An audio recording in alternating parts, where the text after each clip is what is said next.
CBD, short for cannabidiol, is a non-psychoactive compound in cannabis responsible for many of cannabis's medical benefits.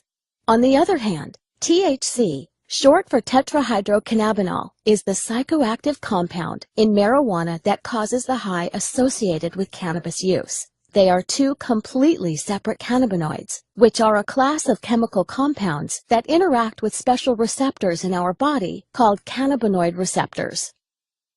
Dr. Sanjay Gupta, an American neurosurgeon and CNN's chief medical correspondent, changed his stance on the prohibition of cannabis while investigating its powerful therapeutic properties and witnessing CBD successfully treat Americans.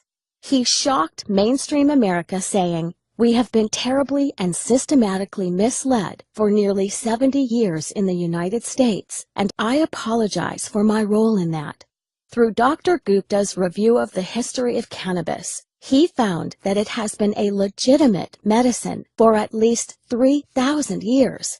And Dr. Gupta isn't alone in supporting cannabis research. The director of the National Institute on Drug Abuse, Dr. Nora Volkov, testified before the Senate saying that CBD appears to be a safe drug with no addictive effects, and the preliminary data suggests that it may have therapeutic value for a number of medical conditions.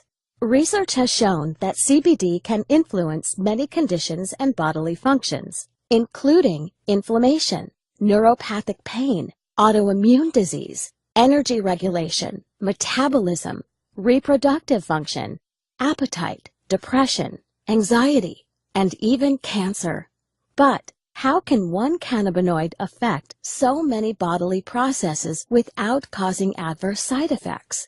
The answer lies in our biochemistry, the natural intelligence of the body. We have naturally occurring cannabinoid receptors all over our body that interact with CBD. We have these receptors because our body is constantly making its own cannabinoids. These receptors and cannabinoids make up most of our endocannabinoid system, or ECS. Our ECS is always in action, and if functioning properly, is a major factor in keeping us healthy. Many doctors now think that some people suffer from an endocannabinoid imbalance, known as clinical endocannabinoid deficiency, or CED. People suffering from CED may benefit by supplementing with cannabinoids such as CBD. CBD is the most abundant cannabinoid in hemp, a cannabis crop the federal government allowed individual states to legalize in the 2014 Farm Bill. Hemp-derived CBD is legal in all 50 states, is non-addictive, does not cause a high, and is easy to incorporate into your current health